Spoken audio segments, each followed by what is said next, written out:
Don't know why you left me bleeding with a broken heart. Tell me if I deserve this feeling. खूप सारं स्वागत करते. कसे आहात तुम्ही सर्वजण? आशा करते तुम्ही सर्वजण मस्त मजेत आणि भरपूर आनंदात असाल. सो आज आहे Sunday. Happy Sunday to all. आणि कसं होतंय ना की अरे आलाही संडे, अशी पटपट पटपट दिवस जात आहेत ना की असं वाटते अरे काल परवा तर संडे झाला आणि आलाही पुन्हा. बरं चला, आज संडे स्पेशल काय, तर आज आमच्याकडे बनते आहे पनीरची भाजी. भरपूर दिवस झालेत बनवलेलीच नाही. आता मुलं बाहेर गेलेत, ब्रेकफास्ट वगैरे सर्व सर्व करून झाला, मुलं बाहेर गेलेत आणि आता ते आले की त्यांना अशी जोरात भूक लागते ना, त्यामुळे म्हटलं ते येईस्तोवर जे आहे आपली पनीरची भाजी तेवढी बनवून तयार असली पाहिजे. संडे असला म्हणजे सर्वांना काहीतरी स्पेशल लागतं आणि मला असं वाटतं की संडेचा दिवस माझा निवांत जावा, म्हणून मला ना म्हणजे ज्या भाज्या असं जास्त तामझाम करायची गरज नाही वगैरे वगैरे अशा करायला आवडतात. पण आज मुलांचं चाललेलं की आम्हाला पनीरच खायचं. सो म्हटलं ठीक आहे बाबा. तरी बरेच रविवार संडे गेले तसे की त्यांनी मला बऱ्यापैकी आराम दिला आहे, म्हणून म्हटलं चला आज त्यांच्या आवडीचं बनवूयात.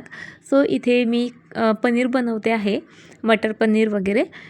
सो कांदा आणि लसूण इथे बघा मी भाजायला घेतलं आहे. आधी पनीर तळून घेतलं, त्यातच मग हा कांदाही छान भाजून घेतला. आणि भाजून नाही घेतलं ना तरीही चालतं बरं का, म्हणजे पेस्ट करून घेतली आणि त्यानंतर आपण ते म्हणजे शिजवून घेतोच तसं, पण त्याला ना जरा वेळ लागतो. असं भाजून घेतलं ना तर भाजी बनवायला वेळ कमी लागतो. आणि माहीत आहे का, मुलं छान खेळायला गेलेलीत. आरोहीच्या पप्पांनी पण म्हणजे आजचा ब्रेकफास्ट तसा हेवी झाला. सो त्यामुळे असं वाटलं की मला स्वयंपाकाला वेळ आहे. सो मी बाकीची कामं आवरत बसली, क्लिनिंग वगैरे वगैरे. आणि आरोहीचे पप्पा लगेच आले माझ्याजवळ, झाला का स्वयंपाक, मला भूक लागली. आणि त्यामुळे अशी गडबड उडाली ना माझी की काय सांगू. म्हणजे मी तशी बोललेही त्यांना की आत्ता तर ब्रेकफास्ट झाला आणि तुम्हीच बोलले ना स्वयंपाक निवांतपणे कर. पण त्यांना भूक लागली आणि मग घाई गडबड जी आहे मग मी अशी भाजी बनवायला घेतली. खूप गडबड झाली खरी, पण भाजी छान बनली होती.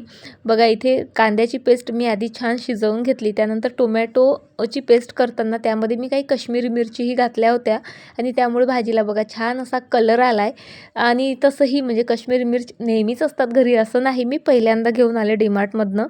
पण काश्मीरी मिर्च नसली ना तर मी त्यात ना थोडंसं बीट घालते. बीटने तर याहून सुरेख कलर येतो त्याला. सो त्यानंतर आता बघा जो मटर पनीरचा मसाला मिळतो ना तो मी दुधामध्ये भिजवून यामध्ये घातला. त्याने मस्त चव येते, अगदी हॉटेलमध्ये मिळते ना भाजी तशी. पण आजची भाजी कशी होईल खरं सांगू का, मलाच प्रश्न पडलेला होता, कारण इतक्या घाईघाईत चाललेलं होतं आणि असं सतत भाजी चम्मच घालायला बघा आपल्याला तसा वेळ मिळत नसतो, कारण ॲट ए टाईम आपले भरपूर कामं चाललेली असतात. पण आज फुल फ्लेमवर इथे मी स्वयंपाक बनवते आहे, भाजी बनवते आहे, त्यामुळे मग चम्मच चालवणं मला गरजेचं होतं, नाहीतर मसाला जळला असता. बरं चला, पाणी टाकून आधी मसाला छान मी शिजवून घेतला. त्यानंतर पनीर घातलं, गरम पाणी आणि मीठ घालून आत्ता माझी भाजी शिजते. तोपर्यंत लगेच मी पोळ्या बनवायला घेतल्यात आणि दोन्ही कामं माझी सोबत झाली. इतक्या घाईघाईत भाजी बनवली ना आज की काय सांगू तुम्हाला. पण तरी बघा दिसायलाही छान झाली आणि चवीलाही छानच झाली होती. बरं चला आता पटपट मी जेवण करून घेते. त्यानंतर बरीचशी कामं आटपायची आहेत. संडे म्हटलं ना की मला DIY बनवायचं असतो, कारण एरवी तर मला वेळ मिळत नाही, घरची कामं व्हिडिओची कामं वगैरे असतात. सो मी असं ठरवूनच घेतलेलं आहे की आठवड्याचे काही दिवस मी तुमच्यासोबत नॉर्मल डेली रुटीनचे व्हिडिओ शेअर करेल, पण सॅटर्डे संडे काहीतरी मस्त DIY वगैरे बनवून शेअर करेल. कारण मला माहीत आहे माझ्यासारखंच तुम्हालाही घर सजवायला भरपूर आवडतं आणि माझे व्हिडिओ बघून तुम्हाला थोडंफार का होईना आयडियाज मिळतात, थोडंफार का असे ना मोटिवेशन मिळतं. आणि मलाही खरं सांगू का खूप आनंद मिळतो ह्या सर्व गोष्टी बनवताना, घर सजवताना. त्यामुळे हे कामं जी आहेत ना जी रेग्युलरची आपली, ती मी पटपट आटोपते. माझं ना स्वयंपाक झाला, पूर्ण जेवण पण झालं आणि माहीत नाही का म्हणजे आवडीची भाजी असली की तसंही जेवण जरा जास्तच होतं आणि त्यामुळे तसंच झालंय. खरं तर आता झोपावंसं वाटत आहे, पण नाही, मला आज झोपायचं नाही. आज मला ना काहीतरी DIY करायचं आहे. भरपूर दिवसाचा विचार करते आहे मी. पण होतं कसं माहिती आहे का, जेव्हा वेळ येते ना अगदी गळ्याशी येतं ना तेव्हाच माझ्या लक्षात येतं किंवा तेव्हाच मी ते बनवायला तयार होते. काय बनवते, कशासाठी बनवते थोड्या वेळात शेअर करतेच. पण त्याआधी बघा माझं मिक्सर मस्त मी आज स्वच्छ केलं. हे जे काळं बिळं दिसतंय ना, सो आवळ्याचा ज्यूस आमच्याकडे नेहमीच बनतो, बऱ्याचदा सांडल्याही जातो जर एक्स्ट्रा असलं तर, त्यामुळे हे काळं आलंय. बाकी मिक्सर माझं 13 वर्ष झालेत कंप्लीट, आता 14 होतील जूनमध्ये, पण अगदी मस्त चालतंय. वायर झाली बऱ्याचदा बदलून. आणि बघा यावेळेस आमच्या पप्पांनी अशी लाल कलरची वायर आणली आणि ती खूप ऑड वाटते मला माहीत आहे, पण माझं काम चालतंय ना ते महत्त्वाचं आहे. आणि ती जी मेथी आहे ना तिची पावडर करायची होती मला आणि तेच नेमकं राहून गेलं माझ्याने. पण चला आता हे राहू देते, आता खरंच खूप कंटाळा आलाय. हे संध्याकाळी हिची पावडर करून घेईल मी. आता हिवाळा चाललेला आणि हा एक डिसेंबर महिनाच आहे जो जानेवारी महिना आहे, भरपूर थंडीचा आहे. सो मेथीचं आपण लाडू तर बनवलेलेच आहेत, पण त्याचा शिरा वगैरे बनवून खाऊ शकतो, खूप हेल्दी असतो तो. सो त्यासाठीच मला मेथीची पावडर करून घ्यायची होती. पण आता चला, आता भरपूर कंटाळा आला. भांडे वगैरे झालेत माझे घासून, आता यात चौथा क्लीन करते आणि पटकन जे आहे माझं DIY बनवायला बसते. बघा असा घरामध्ये ज्यूस बनवून ठेवलेला असला की नाही, जेव्हा आपली इच्छा झाली किंवा जेव्हा आपल्याला आठवण आली तेव्हा लगेच पिता येतो. काल आवळ्याचा ज्यूस बनवून ठेवलेला आणि आता कसं जेवणही जास्त झालं, त्यात मसालेदार वगैरे आहेच आणि आवळा हा पाचक म्हणून काम करतो. सो आता डायजेशन बिघडण्याआधीच इथे मी आवळ्याचा ज्यूस घेते आहे, फक्त अर्धा कप.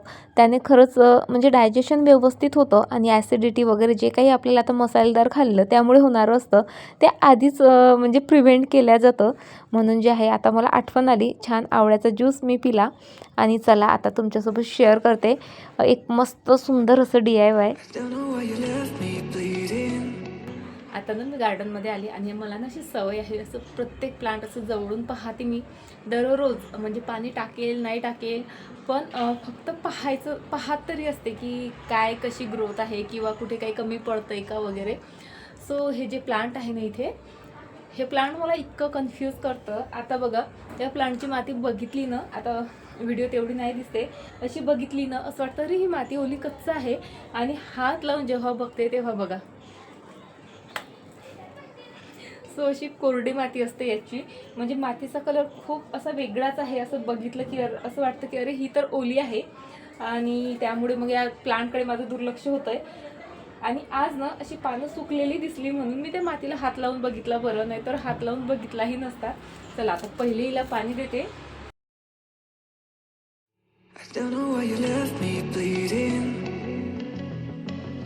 बऱ्याचदा ना कमेंट येतात की त्या एखादं बॉटल आर्टही शेअर कर, पण होतं कसं माहिती आहे का, माझ्या घरात ना आता जागा नाही ठेवायला आणि त्यामुळे मला असं वाटतं की काय करू बनवून. पण चला आज मस्त एक बॉटल आर्ट शेअर करते. आणि खरं तर तीळ संक्रांत आहे, आता हळदी कुंकू वगैरे असणार आहे, त्यासाठी एक थीम जी आहे असं विचार करते बरं का मी. म्हणजे विचार तर मी किती काही करते पण प्रत्येक गोष्ट त्यानुसार घडतेच असं नाही. आताही मला माहीत नाही जसं मी माझ्या डोक्यात आहे तसं एक्झिक्यूट नक्की करू शकेल का नाही किंवा तशा वस्तू वगैरे मला अवेलेबल होतील का नाही. पण आहे डोक्यात एक थीम आणि त्याची जी आहे पूर्वतयारी इथे मी करते आहे. कारण तुम्हाला माहीत आहे नेहमी माझा प्रयत्न असतो की वेस्टपासूनच काहीतरी मस्त डेकोरेटिव्ह बनवावं, म्हणजे जास्त विकत घ्यायचं किंवा पैसा घालवायचं काम पडलं नाही पाहिजे. बरं चला, ॲक्रेलिक कलरने जी आहे ही बॉटल मी अशा प्रकारे पेंट केलेली आहे. त्यानंतर हा मोराचा शेप दिसतोय तुम्हाला, हा ना मी रात्री बनवून ठेवला होता. जेव्हा मी ते मॅग्नेटसाठी बघा ते छोटे छोटे फेस वॉलपुट्टीपासून बनवले होते की नाही, तेव्हा वॉलपुट्टी उरली होती. मग आता फेकून तर देऊ शकत नव्हते, काहीतरी बनवायचं होतं. सो तेव्हाच क्लिक झालं की आपण असं काहीतरी बनवू शकतो. सो मी अशा प्रकारे मोराचा जो चेहरा असतो किंवा बॉडी असते ती इथे बनवली होती. आणि ती पूर्ण रात्र, नंतर शनिवारचा पूर्ण दिवस रात्र ही छान म्हणजे सुकली सुद्धा. आणि चला आता हिला मला पेंट करायचं आहे. आणि इथे मी ॲक्रेलिक कलर यूज करते आहे. बघा मला खरं सांगू का, ऑइल पेंट यूज करायला आवडतात कारण ते ड्युरेबल असतात आणि सर्वच म्हणजे किमतीनेही परवडतात. पण आता मला व्हिडिओ पण शेअर करायचे आहेत. एरवी ना जेव्हा मी व्हिडिओ बनवत नव्हती ना तेव्हा छोट्यात छोटी जी डिटेलिंग असायची ना तीही मी ऑइल पेंटने करायची. कारण मला असं म्हणजे काही बंधन नसायचं की 1-2 दिवसात माझं बनलं पाहिजे, तुमच्यापर्यंत पोहोचलं पाहिजे किंवा काही. मी 8-10 दिवसातही एक मस्त DIY तयार करायची वगैरे, म्हणजे भरपूर वेळ असायचा माझ्याकडे. पण आत्ता तसं नाही, आता मला घाई असते, पटपट सर्व तुमच्यासोबत शेअर करायचं असतं. म्हणून जे आहे मी ॲक्रेलिक कलर इथे यूज करते आहे. तर मोराची बॉडी जरी मी वॉलपुट्टीने बनवलेली असली तरी मोराचे जे पिसं वगैरे आहेत ते मी इथे पिस्ता सेलपासून बनवते आहे. बघा प्रत्येकाच्या घरात पिस्ता सेल असतातच. पिस्ता खाल्ल्यानंतर आपण ते फेकून देतो, पण मी ना अशी गोळा करून ठेवते आणि त्यापासून काही ना काही DIY मी बनवत असते. सो आज त्यापासूनच मी इथे मोर बनवते आहे. त्यासाठी ग्रीन, ब्ल्यू वगैरे कलर शेड यूज करून या पिस्ता सेलला मस्त व्यवस्थित कलर केलं. आणि चला आता ते सुकेस्तोवर आपण पुढलं काम करून घेऊयात. सो हा मायक्रम थ्रेड होता, फेविकॉलच्या मदतीने बॉटलच्या फक्त वरच्या साईडला अशा प्रकारे गुंडाळून घेतला. त्यानंतर जे मोराचा चेहरा होता, बॉडी होती ती चिपकवली. पिस्ता सेल होते तेही व्यवस्थित चिपकवून घेतलेत. आता मला शेडिंगची जरा कमतरता वाटत होती म्हणून जरा पुन्हा त्याला ब्ल्यू शेड केला आणि त्यानंतर त्याला गोल्डन टच द्यायचा होता, थोडंसं अँटिक वाटलं पाहिजे म्हणून. सो हा गोल्डन कलर बघा माझा दिसतोय ना तुम्हाला, पूर्ण सुकलेला. त्यामध्ये जे थिनर असतं ते टाकून मी त्याला पुन्हा जे आहे तयार केलं आणि त्याचा अशा प्रकारे यूज केला. आणि त्यानंतर असा जो आहे माझा मोर बनून तयार झालेला आहे. ही अगदी स्वस्तात मस्त टाकाऊ म्हणजे फेकून देणार होती त्या गोष्टी, त्यापासून बनवलेला आहे. कसा दिसत आहे मला नक्की कमेंट करून सांगा. Don't know why you left me bleeding. With a broken heart, tell me if I deserve this feeling. I thought that you know that we had something special till you end up all this way. Please tell me why you left me bleeding. तुमच्याकडेही बघा जागा कमी असेल ना आणि तरी तुम्हाला भरपूर ग्रीनरी ॲड करायची असेल आणि असं मस्त तुम्हालाही तुमचं गार्डन असं मिनी जंगल दिसलं पाहिजे असं वाटत असेल ना, अगदी कसाही मूड असला, कितीही थकलेलं असलं ना, अगदी मन असं प्रसन्न होतं. आणि मन प्रसन्न असलं की मग पूर्ण असं एनर्जीने फुलफिल असल्यासारखं होतं, माहीत आहे का. इतकं छान वाटतं इथे आणि इतकी ग्रीनरी डोळ्यांना इतकी सुखावते ना की काय सांगू. तुम्हालाही जर बघा तुमच्याकडेही कमी जागा असेल ना आणि तुम्हालाही वाटत असेल का आपल्याकडेही मस्त अशी सुंदर सुंदर छान छान झाडं असली पाहिजे किंवा एक छोटंसं गार्डन किंवा त्या मिनी जंगल असलं पाहिजे, म्हणजे कमी जागेत जास्त ग्रीनरी तुम्हाला हवी असेल ना, तर तुम्हाला ना आता 1 मिनिटात जे आहे मी 5 प्लांट्स असे सजेस्ट करते का ते तुमच्या छोटूशा गार्डनलाही अगदी मिनी जंगलचा लुक देतील. सो पहिलं प्लांट बघा, सर्वांच्याच ओळखीचं असतं ते म्हणजे मनी प्लांट. माझ्याकडे मनी प्लांट बघा किती आहेत, हे इथे दिसतंय तुम्हाला, हे बघा. सो इथे आहे, त्यानंतर इथे आहे आणि याबद्दल तर कायच बोलू मी. बघा या मोराचे जे प्लांटर्स आहेत ना दोन्ही, त्यामध्येही मनी प्लांट्स आहेत. वर 2 प्लांटर्स आहेत बघा, तिथेही मनी प्लांट आहेत आणि त्याने माझं गार्डन बघा असं इथपर्यंत भरत आलेलं आहे. म्हणजे अर्धी भिंत या मनी प्लांटने कव्हर केली. आता अर्ध्यापेक्षाही जास्त, आता फक्त अशी ही 25% राहिलेली आहे, तीही लगेच फिल झाली का मस्त असा लुक येईल. फक्त याच भिंतीला नाही तर याही भिंतीला आहे बघा. सो हे झालं पहिलं प्लांट जे कमी जागेमध्ये कमी रिक्वायरमेंटमध्ये खूप मस्त मस्त वाढतं आणि तुमच्या गार्डनला मस्त मिनी जंगल बनवतं. आता सेकंड प्लांट म्हणजे ट्रँगल हट. हे प्लांट खरं सांगते माझं 1 ऑफ द मोस्ट फेवरेट आहे. असं झाड नसून असे मोती लागलेले आहेत की काय एखाद्या फांदीला असं फील येतो, कारण ह्याची पानं आहेतच तितकी सुंदर. हेही माझ्याकडे भरपूर आहे बघा, इथे लोंबकळत आहे, त्यानंतर इथे आहे आणि हे तर माझ्या गार्डनचं म्हणजे मेन अट्रॅक्शन आहे. हे प्लांटरही खूप सुंदर आणि त्यातलं हे प्लांटही बघा किती सुंदर आहे आणि म्हणजे इझी टू ग्रो प्लांट आहे. आणि जेव्हा हे असं दाट होतं ना तेव्हा मस्त असं हिरवा कच्चं लुक देतं आपल्या गार्डनला आणि मस्त मिनी जंगलचा लुक येतो. तिसरं प्लांट सांगते ते म्हणजे टर्टल वाईन. हे तर म्हणजे कधीच जात नाही. एकदा तुमच्या गार्डनमध्ये आलं ना कधीच जात नाही. त्याला ऊन कमी पडू दे, पाणी कमी पडू दे, नाहीतर आणखी काही कमी पडू दे, ते प्लांट जगतं म्हणजे जगतं. फक्त हिवाळ्यात ते जर असं खराब होतं, पण त्यानंतर ते स्वतःला रिकवर करतं आणि इतका सुंदर असा म्हणजे असा काय बोलू मी त्याच्याबद्दल, खूप मस्त असा ग्रीन कलर आहे याचा आणि याचा फ्लो बघा इतका मस्त दिसतोय ना असा खालपर्यंत. आणि जमिनीला टेकलं होतं हे, पण खालीही माझे प्लांट्स आहेत आणि त्याला ऊन नव्हतं मिळत म्हणून मी हे इथनं असं कट केलं, पण ते वाढत आहे. सो हे टर्टल वाईन आहे आणि तुम्ही हे कधीही कुठेही लावा, ते कसंही जगतं. सो हे झालं थर्ड प्लांट. त्यानंतर हे प्लांट बघा इतका गोल्ड कलर आहे याचा, इतका गोल्ड कलर आहे अगदी आय कॅची. बघता क्षणी असं वाटतं बापरे किती सुंदर प्लांट आहे. हे वंडरजीव आहे आणि हे पण सेम त्याच कॅटेगरीतलं आहे. एवढीशी जरी काळी लावली तरी सुद्धा जगतं आणि इतका सुंदर फ्लो, इतकं सुंदर दिसतं ना हे प्लांट. जितकं याला जास्त ऊन मिळेल तितका याचा कलर आणखी डार्क होत जातो. सो हे प्लांटसुद्धा तुमच्या गार्डनमध्ये असलंच पाहिजे. असलं पाहिजे म्हणजे 1 रुपया खर्च न करता तुम्ही हे प्लांट अगदी कुठूनही तुम्हाला एवढी फांदी जरी मिळाली किंवा असं कुठे रस्त्याच्या कडेला पडलेलं जरी असलं आणि तुम्ही आणलं ना तरीसुद्धा ग्रो होतं. त्यामुळे हे तुमच्याकडे असलंच पाहिजे. आणि त्यानंतर म्हणजे सिंगोनियम, सर्वांच्या आवडीचं. हे अगदी मनी प्लांटसारखंच वाढतं, इझी टू ग्रो आहे. कसंही लावा, कधीही लावा, त्याला काही द्या नका देऊ, बिचाऱ्याच्या रिक्वायरमेंट फार कमी आणि इतकं बुशी होतं मस्त आणि मनी प्लांटसारखा याचा वेलही जातो.